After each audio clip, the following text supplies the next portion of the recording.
میرے نبی وضو کر رہے تھے،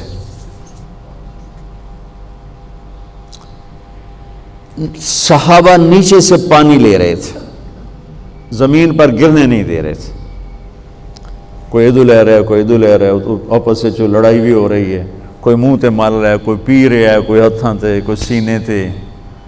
تو آپ پہلے تو دیکھتے رہے، پھر آپ نے کہا ما یحملکم علی ھذا، یہ سب تم لوگ کیوں کر رہے ہو؟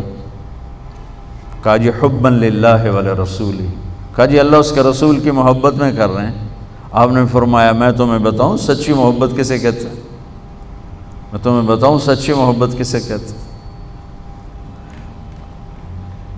من سرہ ان یحب اللہ ورسولہ ویحبہ اللہ ورسولہ. میں تمہیں ایک بات بتاتا ہوں جس پر تمہاری محبت اللہ اس کے رسول کے ہاں سند یافتہ ہوگی، قبول ہوگی، اور اگلی خوشخبری یہ ہے کہ تم سے پھر اللہ اس کا رسول بھی پیار کریں گے. جو باتیں میں تمہیں بتانے جا رہا ہوں یہ تم کرو گے تو اللہ بھی تم سے پیار کرے گا، میں بھی تم سے پیار کروں گا، اور تمہارا پیار ہم قبول کریں. یہاں تو ہر ایک عاشق رسول ہونے کا دعویٰ کر رہا ہے، تو اب معیار کیا ہے؟ جیسے آپ ڈاکٹر ہونے کا کوئی دعویٰ کرتا ہے تو اسے پھر وہ ڈگری دکھانی پڑتی ہے، تو پھر وہ ٹھیک ہے کلینک چلا سکتا ہے. تو میرے نبی نے فرمایا میں تمہیں بتاؤں کہ اللہ اس کے رسول سے سچا پیار کرنے والا کون ہے، کہ جس سے اللہ اس کا رسول بھی پیار کرتے ہیں جان بین سے. تو سننا میرے بچوں، فَلْيَصْدُقِ الْحَدِيثَ إِذَا حَدَّثَ، مجھ سے پیار کرنا ہے اور میرے رب سے کرنا ہے تو پھر زندگی میں سچ بولنا پڑے گا، جھوٹ نہیں بولنا ہے.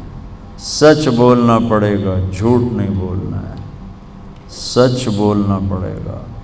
میرے دیس کو بجلی کی کمی نے نہیں مارا، میرے دیس کو معیشت کی کمزوری نے نہیں مارا، میرے ملک کو قرضوں کے بوجھ نے نہیں مارا، میرے ملک کو جھوٹ نے مارا ہے کہ پورے پاکستان میں پاؤں میں چھالے پڑ جائیں گے تمہیں سچا آدمی تلاش کرنے کے لیے. جب کسی قوم میں جھوٹ پھیل جاتا ہے وہ اللہ کی لعنت کا شکار ہو جاتا ہے. فَنَجْعَلْ لَعْنَةَ اللَّهِ عَلَى الْكَاذِبِينَ، اللہ کی لعنت برستی ہے جھوٹے انسان پر، جھوٹے مرد پر، جھوٹی عورت پر، جھوٹے معاشرے پر. تو میرے نبی نے حب رسول کا، حب رسول کا، حب محبت رسول کا پہلا پیمانہ سچ بول. اس پر ایک اور حدیث یاد آئی.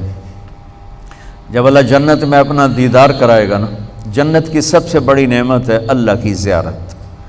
جب اللہ تعالیٰ اپنی زیارت کروائے گا اور پردہ ہٹائے گا تو